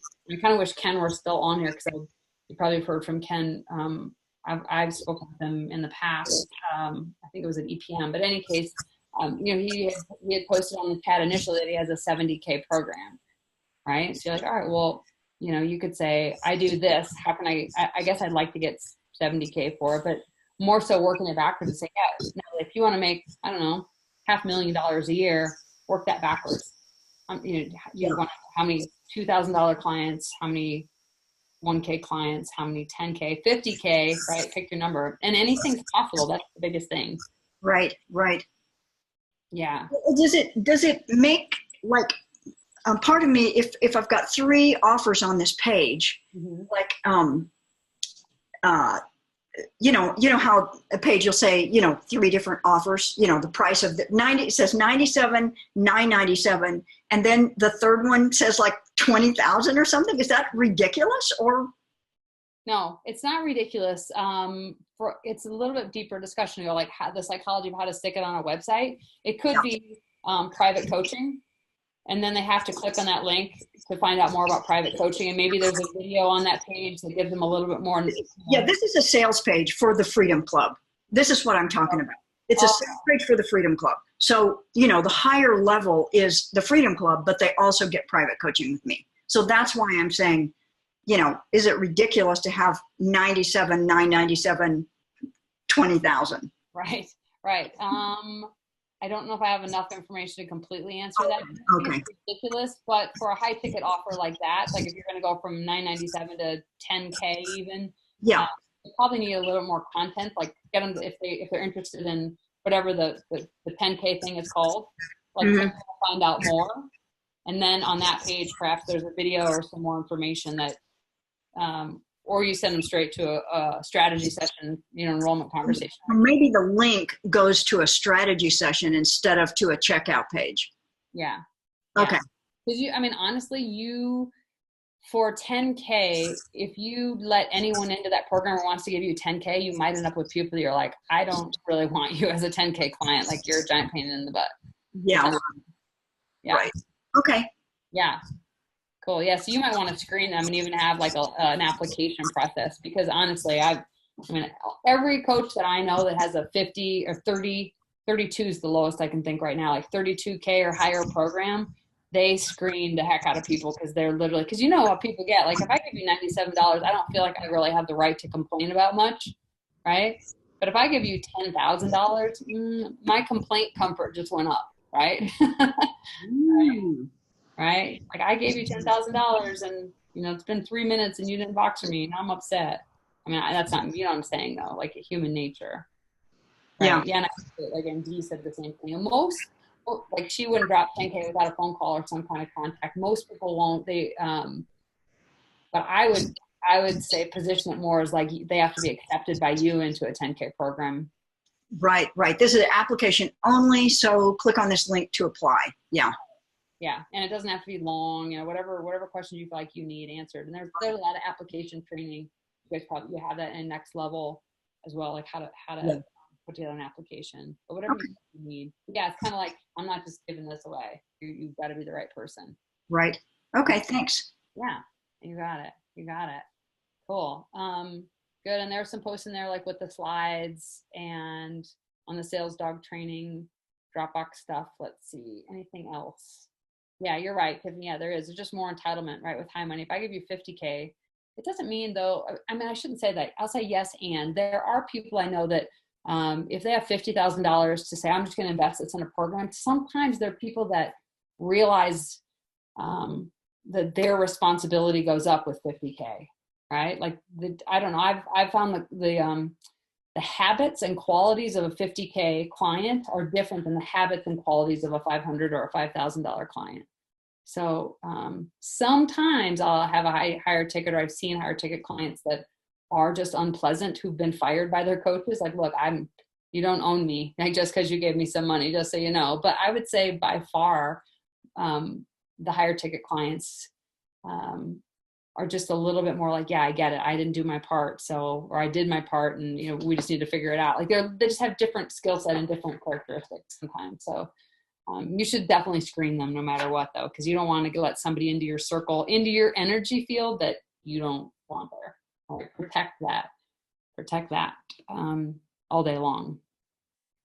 Yeah. Hourly prices raised, right. Raising your prices for transformation retreat. Yeah, that's cool. So I think, going through, is there any like one or two last like burning questions? We've got technically about 5-ish minutes left, but I want to make sure that everybody has their questions answered and addressed as well. Anything else burning on the high ticket sales? Yeah. Yes, Roseanne, I know, I thought you had a question. I saw your face kind of have a question. Go for it. I can't hear you, but you're unmuted.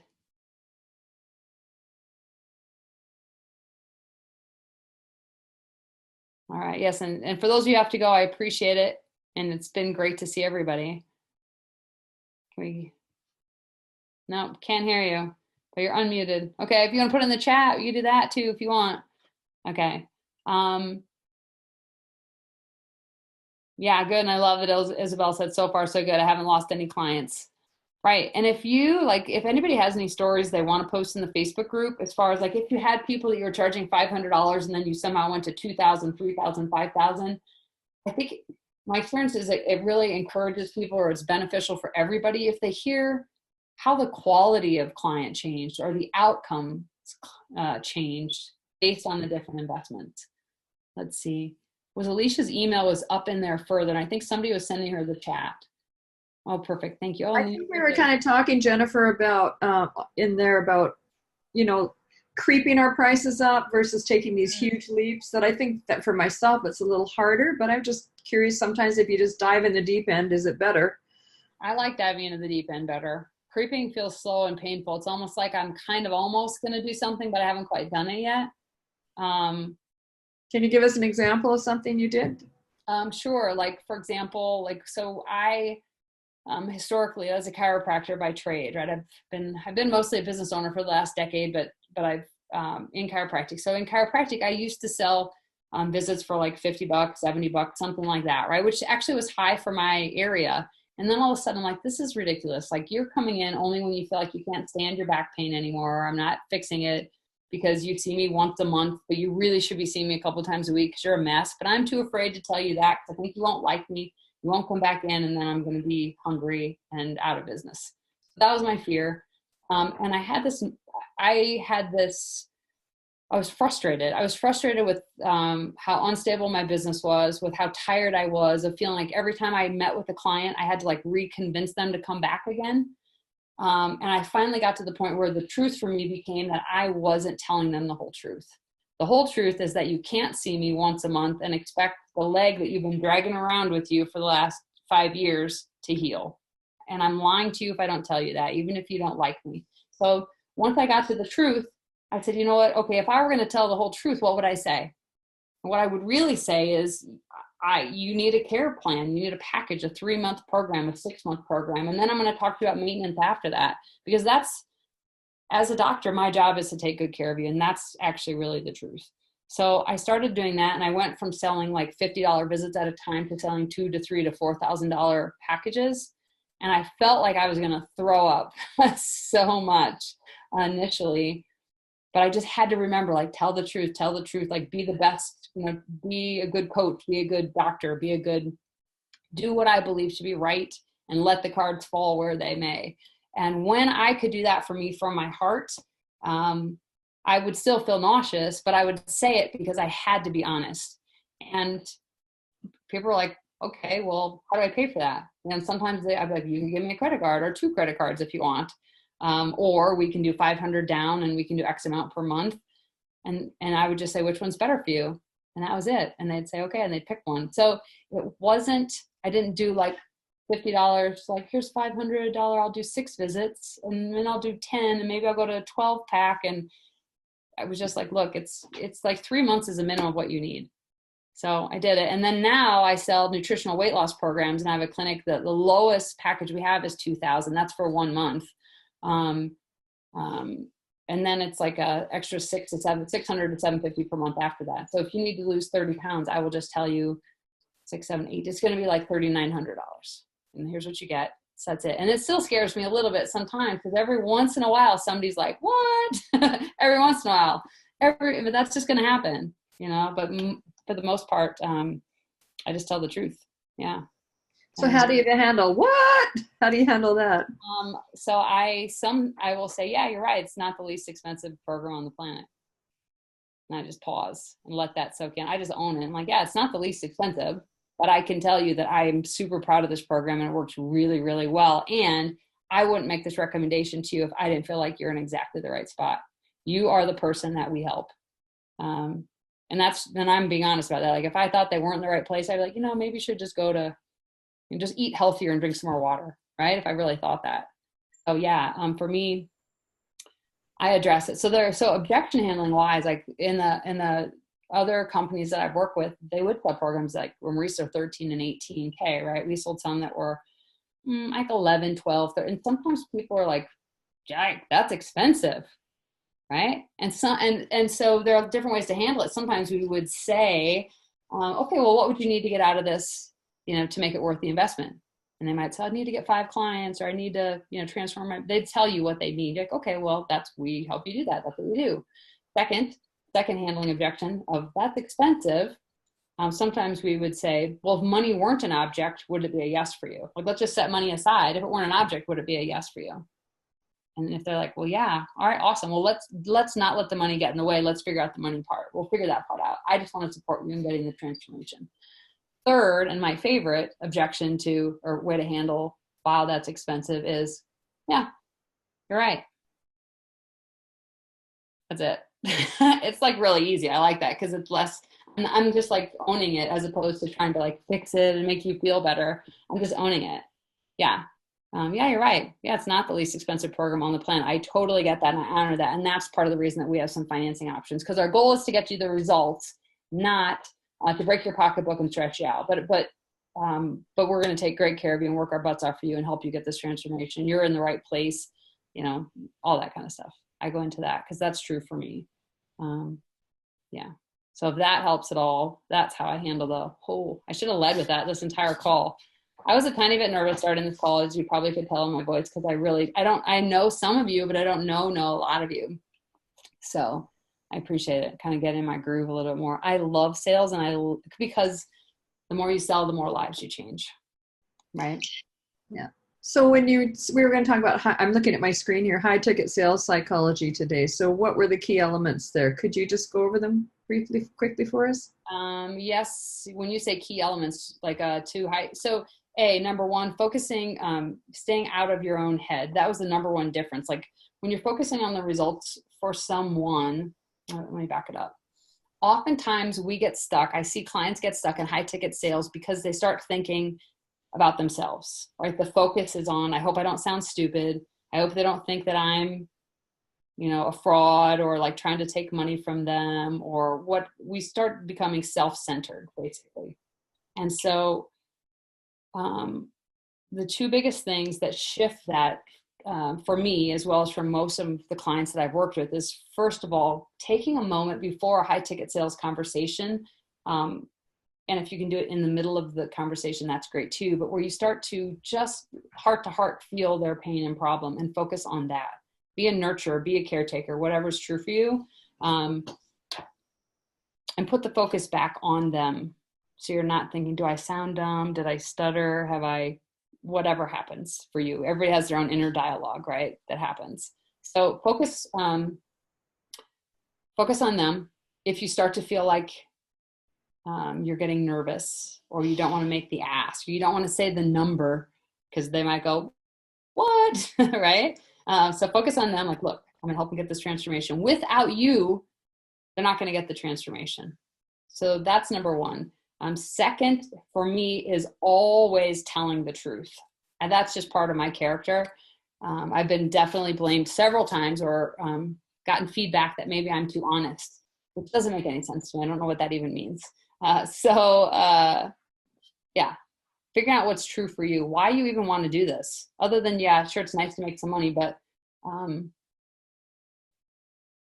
what's their life like right now? Somebody on the planet needs what you have to offer, and their life is sucking heavily in some way because they don't have you.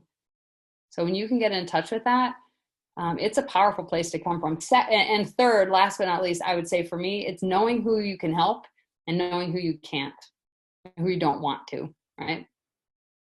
Yeah. So if I know I can help you, if I know like our ideal client is between 40 and 60, it's a woman who's menopausal, perimenopausal, who's like, I don't know what the heck's happening, but I'm barely eating anymore and I'm still gaining weight. I'm stuck. I used to just have some protein shakes and ride my bike, and voila, the 5 pounds would come off. Now I'm gaining weight, and I'm trying everything I know how to do. And I'm like, yes, because our clients lose a quarter pound to a half a pound a day, and they're consistently, and they're eating 3 meals a day plus snacks. They're not hungry. They don't even have to exercise. I know it sounds crazy, and it's all natural. So when I see a woman like that, I'm like, you are exactly who we help. So confidently I can say that because I know who I help and I know who I don't. And I actually know a lot about who I don't want to work with as well. And there's this phrase saying that I've seen in some of the marketing that I've written and some of the training I've taken where you can write a mission statement. I don't think I have mine. It's for an old program, but basically I wrote something like, your avatar, like here's exactly, but I like the words, here is exactly who I help. And here are the people that I absolutely reject. Like I actually wrote those words down, right? Yeah. I absolutely reject clients who, right, are like mean and crabby and don't want to do anything and don't show up for calls and don't want to pay and whatever, like people I just don't like. So I had to write that all out. So yeah, here are the exact clients that I love to work with, you know, that I want a business full of, and here are the people I absolutely reject. Yeah, it's empowering because all of a sudden you're like, all right, cool. That's a no. Because then you can recognize a no. Have you ever done that? Like, do we have all ladies on this call right now? Like, there's so many dating analogies I did at the weekend retreat of like, if you made a list of your must-haves, your wants, your needs, and like, you know, your must-haves in a dating scenario, if you've ever done that, it makes it a lot easier to pick them out later, right? Where you're like, oh yeah, that's a flag for me. That's going to have to be a no, right? But if you don't do it, next thing you know, you spent like 2 years in a relationship. You're like, how did I even get here? Right? That could be at work. It could be dating, could be applied to friendships or anything else. But yeah, figure out who they are and then say yes or no to them. Right. Yeah. And I love that too, Tiffany. Thanks for that. Yeah. My program serves over for you if you're a 45-year-old woman who's struggling to lose weight and puts on 10 pounds a year and can't figure out why, and has tried every diet program on the planet and doesn't want to take, you know, food wrapped in plastic and aluminum and pills, then you're in the right place. Yeah. Can I ask a question? Yes, ma'am. Thank you. Part of the high, do you tend to state the paid in full first by Tiffany? The paid in full first or payment plan? Because sometimes I stumble, like where I get foggy in the process of asking for the sale. Yeah. Is between that. And then do you also set the price you want as the paid in full price? Or do you set the price and, you know, the price you actually want as the installment? Yeah. Installment price and then knock off a few, you know, to make it palatable. I don't know. That's where I get stuck. No, it's awesome. I asked for the highest amount first. Well, I asked for the paid in full first. And yes. Then and I don't even bring up payment plans until later. If they look at me, like if they just stare at me for a while, and I still don't even let it go after that. So I will say like, so the investment to work with me one-on-one is $24,000. If there's a pause and they don't have like you know, if they don't say anything and they just kind of look at me like, then I will say, and there's a few ways you can take care of that and get started. I do also future vision right before I say the amount. So if you're in an enrollment conversation and your enrollment conversation should be it should be emotional. For me, I don't move into a sale or like an ask, I should say. I don't ask anyone for money until I know they're in an emotional state. And that's not manipulative. It's because I can't make the transformation with you if you don't say yes to me. So if somehow in the enrollment conversation you've gotten into logistics, like you get this and it's 6 weeks and that, and you get these phone calls and all this stuff, sometimes I'll start that. And then I literally sometimes do this. I'm like, wait, but there's a lot of stuff. But before I finish all of that, like, tell me again what it is, like, you know, the problem that you're looking to solve or why this even matters to you. Or what made you click on the link and book this call with me? Okay. If someone's giving you what I call the head fake, where they're like, yeah, good. Yeah. But you can't feel anything. You know, they're just like, what is that? Like that bobblehead thing, right? They're just like, yeah, that's great. Oh, that's really interesting. Oh, thank you for sharing that. But you're like, this is BS. Like they're just, you know, we're not connected. I stop talking and I ask them questions. So tell me, more importantly, like, what made you click on the link and book this call? Because nobody's going to book an hour or a half hour out of their life and show up and et cetera, et cetera. They're not going to do it if they don't want help. Just doesn't happen. You don't walk into a hair salon if you don't want something done to your hair, right? You just don't. I mean, generally, if you do, let me know. We should talk probably. But yeah, so there's an emotional reason. So before I ask them for any amount of money, $500, $5,000, $50,000, I need to make sure that I know what their problem is, because how the heck can I even say I can help if I'm not really clear? But I want them to be emotional too, so that they are most likely to say, yes, help me get this transformation. So emotion, they need to be emotional. If not, ask them, like, why does it matter? Like, why do you want this now? So I'll go through the weight loss program. To give you an example, I'll go through, like, what have you tried and all this stuff. And I've got a questionnaire, a 0 to 10. How motivated are you to lose this weight right now? If they put anything less than a 10, I ask them, like, so I noticed you circled a 9. What's that? What's going on for that? Like, what's going on with that? Can you tell me what that 9 means to you instead of a 10? And they might be like, yeah, I've tried a bunch of programs and I lost and gained. And they'll tell you, I'm like, okay, cool. Thank you for sharing that with me. So why do you want this right now? Why now? I mean, you could just wait 6 months. You could wait 10 years. You never even have to do this. Sometimes I'll say that. I'm just curious. Like, is there a reason why you want this right now? And then they'll tell me. And then I say, great. Well, and then we've already talked about everything else. I mean, I've got a whole script that I kind of follow, a protocol. And then I'll say, great, well, let's talk about the investment. And sometimes I'll lead with, just so you know, it's not the least expensive program on the planet. Sometimes I head it off. It's not the least expensive program. And there's a reason for that. It's the best quality stuff you're ever going to find. It's natural. It works with your body. I give them like and then I tell them the investment. So the investment is $4,600. And we can do credit card, cash. Sometimes I will say, I took this out, but I might re-add it again. I will say, if it's within your means to invest in full, okay, not like if you can afford it or if you've got 4 credit cards. I'll say, if it's within your means to invest in full, then, maybe 10% or 5% or $200, if you want to even do that. I stopped doing it because we went more medical clinic, and I just felt like that's maybe not a medical clinic thing. So we give them some other bonuses if they make a decision. But yeah, if it's within your means to invest in full today, I'd be happy to do it for $4,500. Because, and usually I'll say, if you give somebody a deal, like a discount or something like a deal, you have to give them a rationale for the deal. Otherwise, it made the first number sound like BS, right? It's $5,000, but today it's $4,500. Well, why? That's just dumb. Why wasn't it just $4,500? So if it's within your means to invest in full, I want to make this easy for you. That's the rationale, right? I want to make this easy for you. I know that right now it's the most likely time for you to say yes to yourself and for me to help you make this transformation. So if it's within your means, I'd love to get started today, and we can do it for $4,500. And then immediately I future vision. So I future vision them before they even answer me, before they even say yes or no or what. So what I do, I'll say, we could get started today for $4,500, and here's how it goes.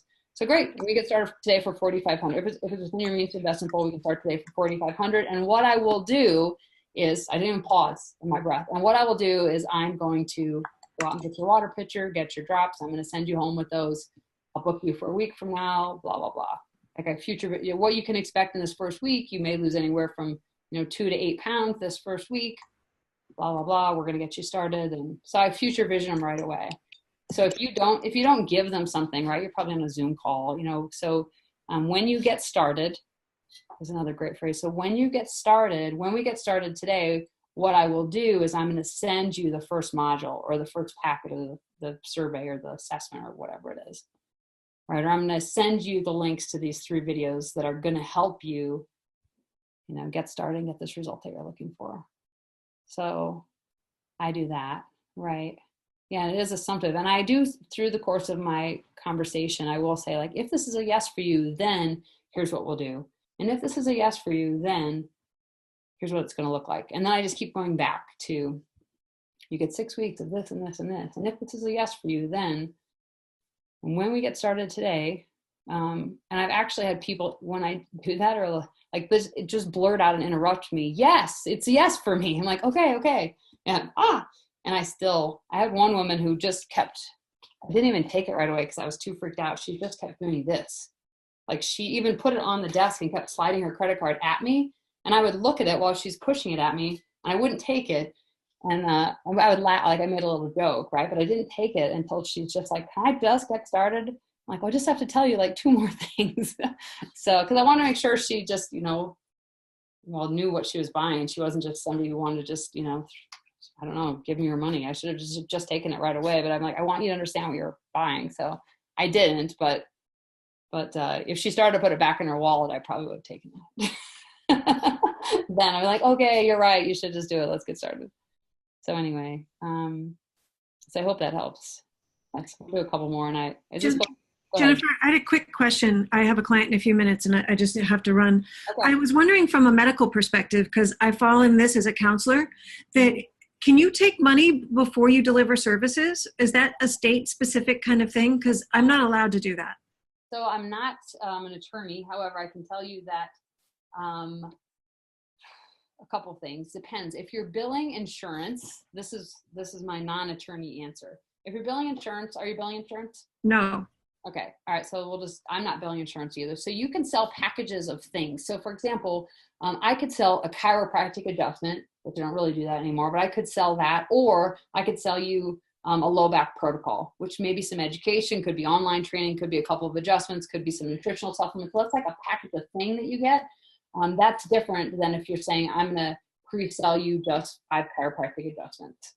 I still sell, when I was selling chiropractic, I would still sell a package of adjustments. Just I have to give them their money back if they decide they want to leave. I can't be like, oh, sorry, I didn't get any money back. So I would check state specific to make sure, because in healthcare, oftentimes there are like antiquated belief systems, like things that we've all told each other so long that we all start to believe that it's true. So I don't know for sure if that's true for where you are. Yeah. Thank you. Got it. Yes. You guys, thank you so much, Jennifer. This was awesome. It was great to see you, everybody. I appreciate it. Thank you. Yeah. Ciao. Cool. Good luck with your client. Yeah. Ciao. Thank you. I will do one more and I should wrap it up. I've never gone over this long, but I feel like I finally got in a groove about an hour ago, half hour ago. So I'm just gonna run with it. Someone else raised their hand and then we'll, good. So how do you, sales conversation, right? So I can do that. I don't know how I would do it. I could do it on Facebook. I'm usually better with human beings than I am just talking to a camera. Thank you. I appreciate the love. Words are my love language. And let's see. So how do you make that sound? So how do you make a sales conversation not sound salesy? Asked Janine, like that conversation. I think that it doesn't sound salesy when I am just, I want to say telling the truth, when I'm just being honest. So it may sound a little salesy. Salesy in the eye of the beholder. That should be a t-shirt. Literally, I guess it doesn't, the ending might sound salesy, but if you heard the beginning, it wouldn't probably feel salesy. Basically, I'll give you the very short, if you want to write it down or save it, the very basic outline of my sales conversation is, tell me about your problem. Like, well, frame the conversation. Great, we've got a half an hour together. I really want to make sure that I understand what your challenges are and what you've tried and what what problem you're trying to solve, right? So frame the call, because otherwise they'll talk for 27 minutes about their problem and you're like, I got to tell you some stuff. I want you to, do business with me. So frame it. So what I love is, like, if you spend the next 1 minute to 2 minutes, maybe just give me a little bit, tell me about your frustration and what made you click on the button and book this call. And that's good, right? So frame it, because otherwise it's like wildfire. It'll do whatever it wants. You can even say, so great, I'd love to hear, what your challenges are. This is the frame. Love to hear your challenges are. My goal is to give you some good feedback and provide you with some support. And if I feel like we're a good fit to do business together, then at the end, I'll let you know what that looks like. Sound good? Great. Now you have permission to offer them something at the end.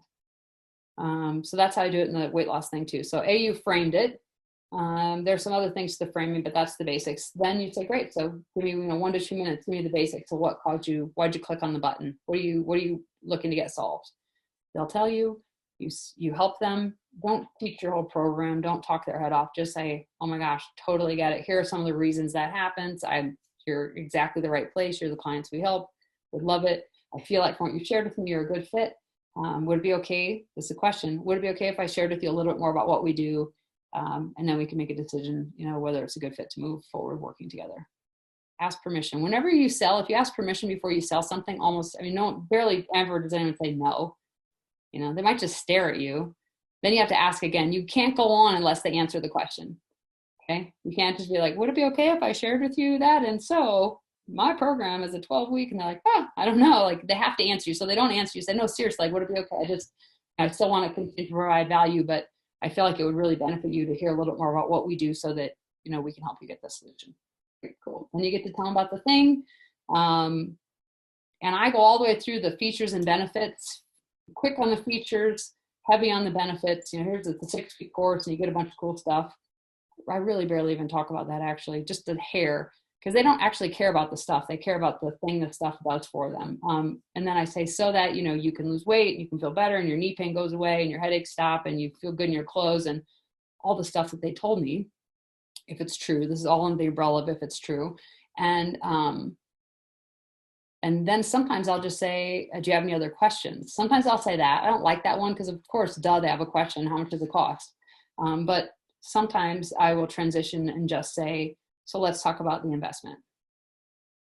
Right? Yeah. And I tell them investment for the investment and or the tuition for the program is $12K. If it's within your means to invest in full, for the year, we would do 10K today. And then I don't pause, then I future vision them. And we would get started doing this, and this so that we can start getting the result. That's how I would do it. Because that's like super basic. Thank you. I like it. I like the questions, asking the questions and being, I guess, persistent about getting a response to them, because that tells you what your next, what the next phase of your call will be. Once you get that answer, then you go on to the next phase. So it seems like it's a script, but the idea I'm hearing is that it's more of a conversation. Yeah, and I think, and I know that, I don't know how many people have doctor or medical training on here, but honestly, it's the same thing as if you go to the doctor's office, or if you're talking to a friend who's having a problem, literally, tell me what's wrong. And sometimes you shouldn't give a lot of friend advice, right? But you know what I'm saying? You do say, tell me what's wrong. And then you give them some advice. And then maybe you say, let's go get a drink, right? There's a thing at the end. There's an offer I'm asked at the end. As a doctor, you show up and I say, what's hurting, right? What's hurting you? Same thing, right? When did you notice it? What have you tried? Has it worked? I ask you all those questions. How bad is it? And then I say, you're in the right place. We can help you. Do you want to know what that looks like? Or I might not ask you. I might say, you're in the right place. Here's what I recommend. I make a recommendation. That's what a counselor does. Doctor means teacher in Latin, right? So you guys, everyone here is a teacher. And then the doctors in the hospitals don't tell you what things cost. You just get to find out later. But you get the point, right? Sometimes an office manager will come in and tell you what the cost will be. Right. They'll give you a quote or something. Okay. Yeah, it's going to be in this range, right? But it's probably going to be more insurance. Thank you very much. It's very helpful, and it's helpful to hear it. And to I obviously take a little bit of some practice, but it sounds like there's a rhythm to it too. Yeah. So. Yeah. Thank you for that. I appreciate it. Yeah. Thank you.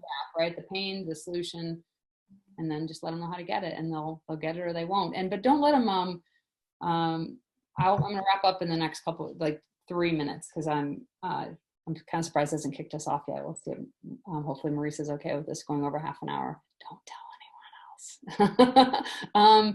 Is don't let them BS you either. So if you notice that you're getting a head fake, that bobblehead thing that I told you about, or if they're and the bobblehead thing is yeah, good, great. It's they went from being your friend to all of a sudden they backed up away from you because they don't want to, they're just afraid of making a decision.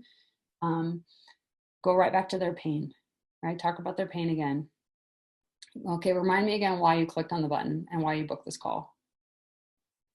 And it's just a great way to get right back to it, because a lot of times people, it's not because they don't like you or want to do business with you. They're just afraid of making a bad decision. right?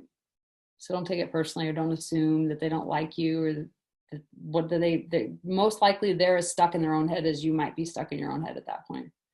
So yeah, and if they say anything else, like the more open loops, I talked about this yesterday on the call, the more like unfinished business you leave, the more work you have to do later. So think of it as the better you are at getting an answer, an empowered yes or an empowered no, one way or the other, the less follow-up you have to do later, right? I know some people, like 80% of their enrollment conversations end up in call me next week. Holy cow. How do you even keep scheduling enrollment conversations because you're so exhausted from all the follow-up work you have to do, right? Yeah, let's see. Oh my gosh. All right, this is the last question. How do you tell a head fake over the phone? I mean, can you feel a head fake? Like I could turn off my camera and we could try it right now. Okay, right? Literally. So if you ask me any question, like Dee, do you want to talk to me about something? Does this program sound like something you would be interested in? Yeah, I mean, I think it's something that could probably really help me get the results I'm looking for. Yeah, I mean, it sounds cool. Tell me a little bit more. What do you like about it? Well, I mean, like 6 weeks is good. It's not really that long of a course, so I guess that's kind of nice. And it, you know, like kind of the fact that there's some stuff online is good because I can watch it like in the middle of the night or whenever I want. So that's good. I like that. Yeah.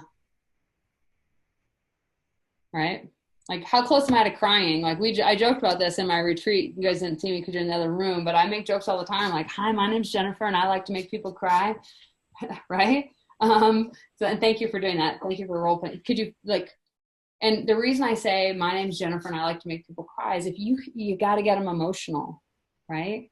Yeah, and lots of love to everybody. So did that, like, so what you'd want to hear over the phone would be something like real tangible emotion, where you can feel them, right? And sometimes if they won't let you feel them, it's because your heart isn't cracked open and they can't feel you. So it's not a safe place for them to be open and vulnerable. So if you constantly are getting people who are head faking you, like, yeah, it's really good, thanks, I love it. Is Chris still on here? Yeah, you are still on here. All right, you got to listen to my client impressions again. Yeah, but if they're like head faking you, like, yeah, no, it sounds really interesting. Thanks a lot. I'm really going to give it some thought, and I'll call you next week. If that's happening, just like, I feel like there's something else that you might want to know, or can you remind me why it was that we booked? Like, tell me what made you click the button. What do you really want to accomplish today? Good? Yeah.